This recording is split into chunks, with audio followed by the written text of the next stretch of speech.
अब राजनीति कर तो रही है मायावती जी 2012 से आज तक। पिछले 13 सालों में क्या किया मायावती जी? तो बड़ी सॉफ्ट राजनीति कर रही है। हासिल क्या किया? तो खाली ट्वीट से राजनीति नहीं होती है ना।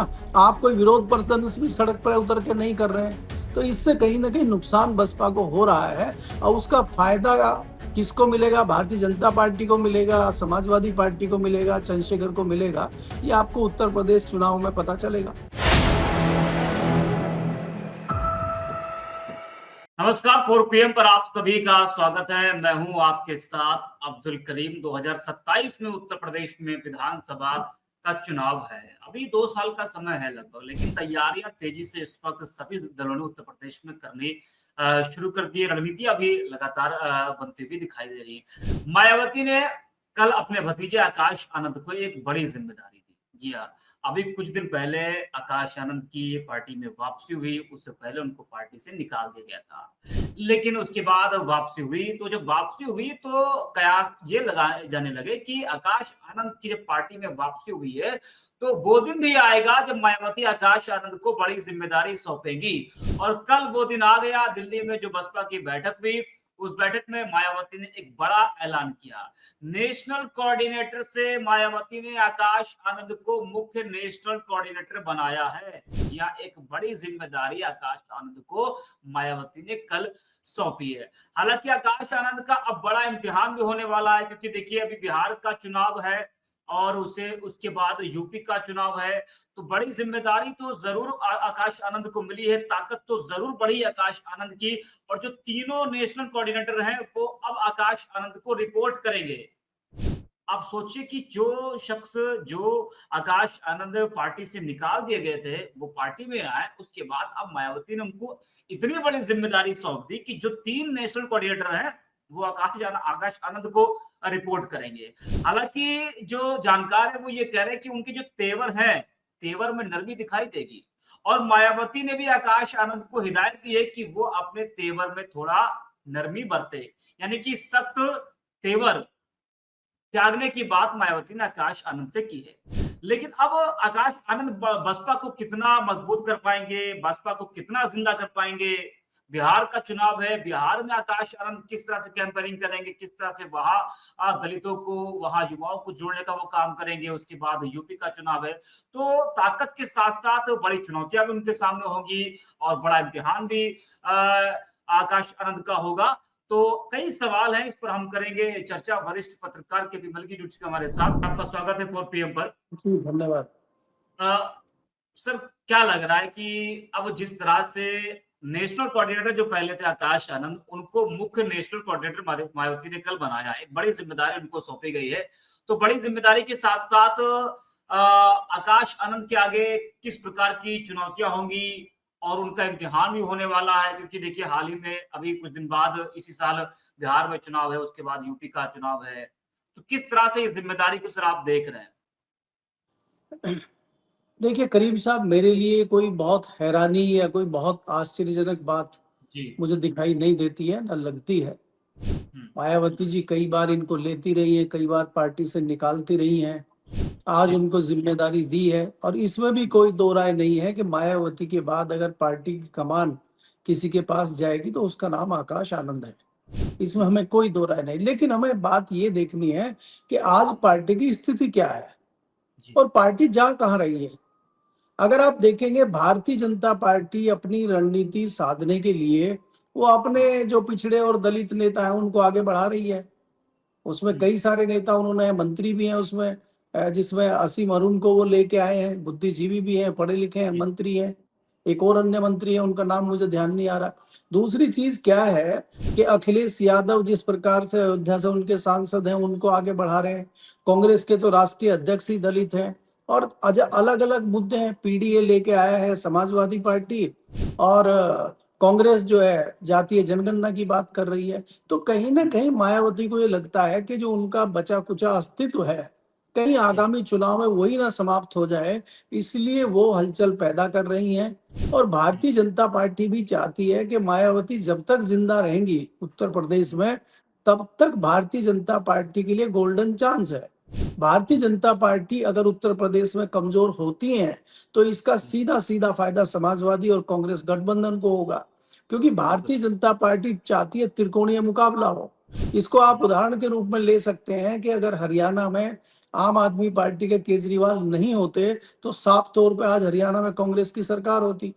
उसी तरह से अगर मायावती जी रेस से बाहर हो जाती हैं और लड़ाई सपा और भाजपा की होती है, तो भाजपा को यहाँ पे शिकस्त मिल सकती है। तो इसलिए वो चाहते हैं कि मुकाबला त्रिकोणीय हो और इसमें भी कोई दो राय नहीं है कि आज भी दलितों में खासकर जो जाटव समाज है वो मायावती के साथ जुड़ा हुआ है।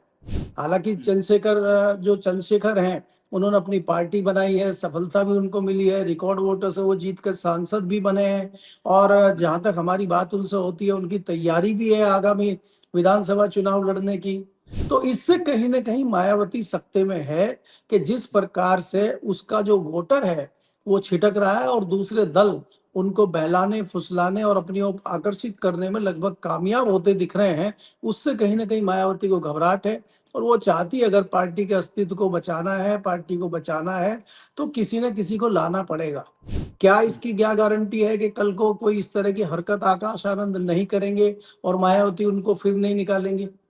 क्या ऐसा सही। नहीं है कि मायावती के ऊपर जहाँ से पहले दबाव आया था, जिसके चलते मायावती ने इनको बाहर का रास्ता दिखाया था, उस तरह के दबाव फिर नहीं आएँगे? तो अभी इस बात को कहना कि पार्टी को उनको बहुत बड़ा पद दे दिया है, तो मेरे लिए कम से कम ये बहुत आश्चर्यजनक या हैरानी की बात नहीं है। जी। लेकिन जो सर मायावती की शर्तें रहती हैं जब आकाश आनंद को लेकर उन्होंने कोई फैसला लिया, तब तो उनकी कई शर्तें रहीं। जब पार्टी में उनको लिया वापस तब भी उनकी शर्तें रहीं और अब जब एक बड़ी ज़िम्मेदारी सौंपी तब भी उनकी शर्त है कि आप जो अपने सख्त तेवर हैं उसको आप त्याग दीजिए। तो राजनीति में अगर कोई शख्स अगर वो है और अगर उसके सख्त तेवर हैं, अगर वो ये सोचकर राजनीति कर रहा है कि अगर हमारे तेवर से पार्टी को फ़ायदा हो रहा है, तो उस पर मायावती ब्रेक लगाना चाह रही है कि आप अपने जो सख्त तेवर है वो त्याग दीजिए। तो क्या आकाश आनंद के लिए आसान होगा ये सब करना? क्योंकि आकाश आनंद की जो सोच है वो ये है कि पार्टी को हमको आगे ले जाना है, अभी बिहार का चुनाव है, फिर यूपी का चुनाव है। तो अगर सख्त तेवर वो त्याग देंगे तो कैसे वो पार्टी को फिर मजबूत कर पाएँगे? देखिए करीम साहब, अगर हम देखें जिस प्रकार से आकाश आनंद आए थे और शुरुआत में उनकी कई रैलियाँ हुई, उनके भाषण हमने सुने, तो हमें लगा जी, कि इस लड़के में दम है और जी। स्टार्टिंग बहुत अच्छी हुई थी और हमें लगा था कि बहुजन हुँ, समाज पार्टी को ये काफ़ी आगे बढ़ाएँगे। लेकिन इनकी लगाम कस दी गई और जब लगाम कस दी गई, तो फिर ये कुछ नहीं कर पाए, छटपटा के रह गए। अब आप अगर ये करेंगे खाली नाम मात्र की अब राजनीति कर तो रही है मायावती जी 2012 से आज तक। पिछले 13 सालों में क्या किया मायावती जी, तो बड़ी सॉफ्ट राजनीति कर रही हैं, हासिल हुँ, क्या किया? आपका जहाँ 22 से 23% वोट उत्तर प्रदेश में था, जी। वो घट के 8% पे आ गया। तो आपने क्या किया? तो क्या इसी प्रकार की राजनीति की हुँ, अपेक्षा आप आकाश आनंद से कर रही हैं? क्या इसी तरह की उम्मीद आप आकाश आनंद से कर रही हैं? क्या इसी रास्ते पे आप आकाश आनंद को ले जाना चाहती हैं? अगर ये सारी चीज़ें हैं, तो इसका मतलब फिर ये है कि हुँ, आप सिर्फ़ नूरा कुश्ती कर रहे हैं और आपका कोई मकसद ही नहीं है पार्टी को चलाना। हुँ, तो इसलिए इसलिए ये है कि मुझे लगता है कि मायावती जी सिर्फ नूरा कुश्ती अभी कर रही हैं और हुँ, आकाश आनंद को कमान दी गई है। अभी देखते हैं कि बिहार चुनाव के बाद हुँ, क्या होता है। असली परीक्षा उत्तर प्रदेश के चुनाव में होगी। बिहार में तो वैसे ही बसपा का कोई बहुत ज़्यादा मुझे नहीं लगता कि दखल-अंदाज़ी है। कुछ हुँ। चुनिंदा सीटें हैं, उन पे कुछ हो सकता है। बाकी बहुत ज़्यादा असर बसपा का बिहार में है, एक मुझे नहीं एक लगता। विधायक हाँ, जी। 20 में जीते। हाँ, हाँ। नहीं अगर हम पिछले चुनाव की हम बात करें बिहार की तो 2020 में शायद 1 सीट बसपा ने जीती थी। तो क्या लग रहा है कि अगर आकाश आनंद जो है एक बड़ा इम्तिहान बिहार में होने वाला है उनका। तो अगर बिहार चुनाव में बीएसपी का जो प्रदर्शन है वो ठीक-ठाक रहता है, 1 से सीटें अगर बढ़ती हैं, तो क्या जो श्रेय है वो आकाश आनंद को जाएगा? और उसका असर भी यूपी पर देखने को मिलेगा? क्योंकि जो 3 नेशनल कोऑर्डिनेटर हैं, उसमें 1 जो कोऑर्डिनेटर है वो बिहार के प्रभारी हैं। देखिए, अगर आप ये देख रहे हैं कि बिहार के मैंने पहले ही कहा कि जी, कुछ चुनिंदा सीटें हैं जहाँ पे जी, बसपा का थोड़ा बहुत असर है और अगर जी, जी, बसपा बिहार में बढ़ती है तो उसका श्रेय खाली जी। आकाश आनंद को नहीं जाएगा, प्रभारी को भी जाएगा और सबसे बड़ा श्रेय बिल्कुल। भारतीय जनता हुँ, पार्टी को जाएगा। भारतीय जनता हुँ, पार्टी जिस तरह की रणनीति करती है, जिस तरह की राजनीति करती है, और वो अपने अलाइज को और पर्दे के पीछे के अलाइज को यूज करती है। वो भारतीय जनता पार्टी की वजह से आपको कई जगह नफे नुकसान हो जाते हैं। आज मैं फिर बार बार आपको कहता हूं कि आज जिस प्रकार से समाजवादी पार्टी को अपार समर्थन मिला है, इतनी लोकसभा की सीटें आई हैं, क्या उसमें आप कह जी। सकते हैं कि वो मेहनत है समाजवादी पार्टी की? या ये कहेंगे कि भारतीय जनता पार्टी की रणनीति कहीं ना कहीं फेल हुई और उसका फायदा समाजवादी पार्टी को मिला? तो उसी तरह से कहीं अगर ऐसी रणनीति बनती है बिहार में और उसका फायदा कहीं ना कहीं दलितों की लड़ाई में, या वही वहां पासवान भी तो है ना, पासवान है, बिल्कुल। लालू के साथ भी दलित जा रहे हैं, कांग्रेस भी दलितों के पीछे पड़ी हुई है, जातीय जनगणना की बात नीतीश कुमार भी कर रहे हैं। तो इसमें अगर दलित कहीं बसपा के साथ जाता है और बसपा को सफलता मिलती है, तो वो परिस्थिति जन्य भी होगा और उसका सीधा सीधा फायदा या उसका सीधा सीधा श्रेय आकाश आनंद को जाएगा, इसमें कोई दो राय नहीं है। लेकिन मैं फिर कहता हूं कि उनकी असली परीक्षा उत्तर प्रदेश में होगी। आज जो वोट फीसद उनका 8% पे आके रुक गया है, क्या वो इस 8% वोट को रोक पाएंगे? क्या इसको वो बढ़ा पाएंगे? कई सारे सवाल हैं, क्योंकि मैं जो देख रहा हूं और मैं एक विश्लेषक के तौर पर जो समझता हूं, उत्तर प्रदेश जी। में चंद्रशेखर जो है वो बहुत तेजी से बढ़ रहे हैं। उसके कई बिल्कुल। कारण हैं कि आज दलितों पे कहीं भी कोई बात होती है, कोई आपत्ति आती है, कोई घटना होती है, तो सबसे पहले पहुंचने वाले चंद्रशेखर होते हैं। आज तो उनके पास एक पद भी है, बहुत अच्छा पद है कि भाई वो सांसद है और वो उस मुद्दे को हाउस में भी उठाते हैं। तो इसमें कहीं ना कहीं बसपा पिछड़ जाती है और बसपा को इसका बड़ा नुकसान हो रहा है। मायावती जी ट्वीट के अलावा कोई दूसरी चीज कर नहीं रही है। तो खाली ट्वीट से राजनीति नहीं होती है ना। आप कोई विरोध प्रदर्शन भी सड़क पर उतर के नहीं कर रहे हैं। तो इससे कहीं ना कहीं नुकसान बसपा को हो रहा है और उसका फायदा किसको मिलेगा? भारतीय जनता पार्टी को मिलेगा, समाजवादी पार्टी को मिलेगा, चंद्रशेखर को मिलेगा? ये आपको उत्तर प्रदेश चुनाव में पता चलेगा। जी। नहीं, जो नूरा कुश्ती की आपने बात की थी, जैसे आपने अभी कहा कि जनता के मुद्दों को सड़क पर उतर कर उठाना चाहिए। जिस तरीके से चंद्रशेखर कर रहे हैं, सपा कर रही है, कांग्रेस भी कर रही है उत्तर प्रदेश में। तो आकाश आनंद हालाँकि करना भी चाह रहे हैं, लेकिन मायावती जो उन पर ब्रेक लगा दे रही है। तो क्या लग रहा है कि अगर जनता के मुद्दे नहीं उठाएँगे, अपनी बात को वो सही से नहीं रख पाएँगे, तो फिर उनके लिए तो बहुत मुश्किल हो जाएगा फिर, जितने भी चुनाव होंगे आगे? देखिए, आपको ये देखना होगा, एक तो हमें ये समझना होगा कि मायावती कभी भी सड़क पे उतरती नहीं है, लेकिन हुँ, उनके लोग उतरते रहे हैं। हुँ, वो किसी प्रोग्राम का, किसी रैली का, किसी विरोध प्रदर्शन का आयोजन करती हैं, तो उनके लोग सड़कों पे उतरते हैं, भले ही वो ना उतरे।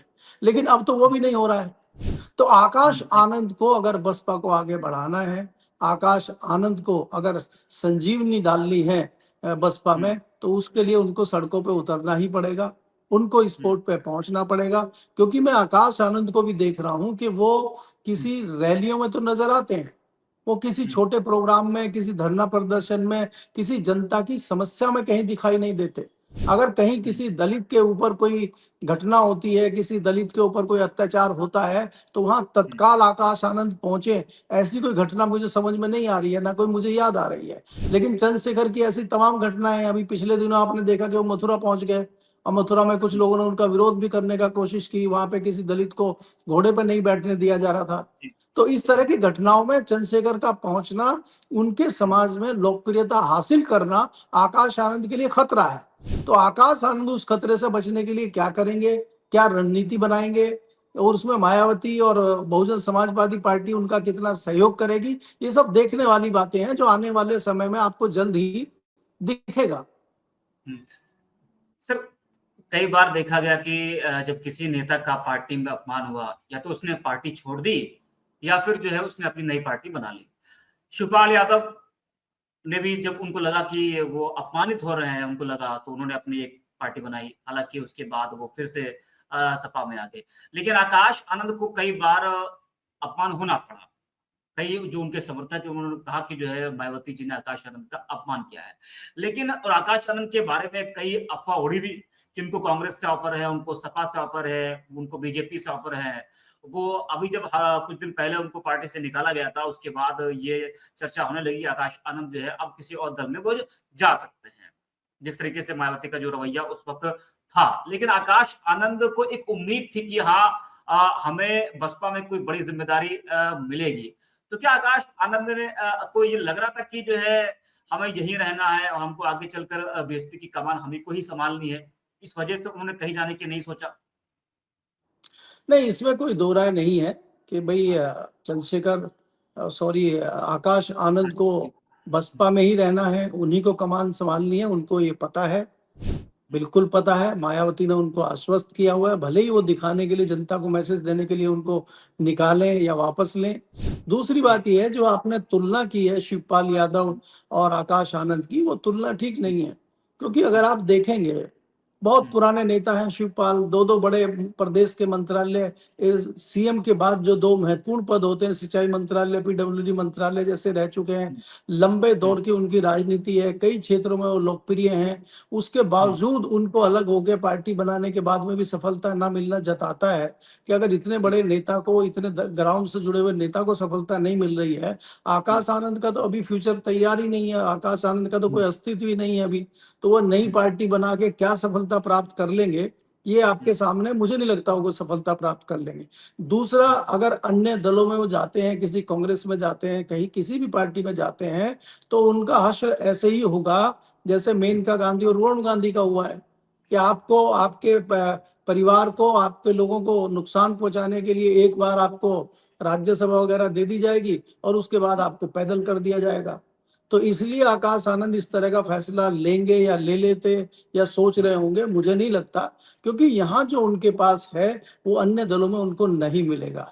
आप कल्पना कीजिए, अगर मेनका गांधी या वरुण गांधी आज कांग्रेस में होते, तो उनका जो अमला जज्बा और उनका जो चीजें थी, वो एक अलग ही होती। वो भारतीय बिल्कुल। जनता पार्टी में आए, सत्ता में भी रहे, लेकिन आज उनकी क्या स्थिति है, कोने में पड़े हुए हैं। तो इसलिए ये कह देना कि किसी पार्टी में जाके वो आपको कितना सम्मान देगी, कोई अपना कंपटीटर क्यों खड़ा करेगा। तो इसलिए क्या होता है कि वो तो कमजोर करने के लिए कोई दूसरा दल इनको ले सकता है और कमजोर करके, खत्म करके इनको छोड़ देगा। इस तरह की रणनीति होती है सियासी दलों में। तो यही सोच के आकाश आनंद ने किसी दल के साथ जाने का निर्णय नहीं लिया, मुझे तो ये लगता है। जी। ठीक सर, आपका धन्यवाद, आपने समय दिया अपना। तो वरिष्ठ पत्रकार के पी मिलिर जी को भी आप सुन रहे थे, जिस तरीके से कल आकाश आनंद की एक दमदार वापसी हुई, लेकिन कई शर्तों के साथ। मायावती हैं वो, भाई जब किसी को निकालती हैं तब भी शर्त होती है, जब किसी को वापस लाती है तब भी शर्त होती है, और जब किसी को कोई पद देती है तब भी शर्त होती है ना? मायावती तो खैर अपने फैसलों से हमेशा सभी को चौंकाती रही हैं, लेकिन कल आकाश आनंद को एक स्टेप और मायावती ने आगे बढ़ाया है, यानी कि नेशनल कोऑर्डिनेटर से मुख्य नेशनल कोऑर्डिनेटर बनाया है। बड़ी ज़िम्मेदारी सौंपी है, लेकिन कई चुनौतियाँ भी उनके सामने होंगी, एक बड़ा इम्तिहान उनका होने वाला है। अब आकाश आनंद पार्टी को किस तरह से मजबूत करते हैं और जो वोट बैंक बीएसपी से दूर हुआ है, उसको कैसे वापस लाते हैं? अभी जिस तरीके से केपी सर ने कहा कि जो बीएसपी का 8% का वोट बैंक बचा हुआ है, आकाश आनंद उसको किस तरह से आगे बढ़ाते हैं, बढ़ा पाएँगे या नहीं बढ़ा पाएँगे, ये देखने वाली बात होगी। तो आज के लिए इतना ही, आगे 4 पीएम।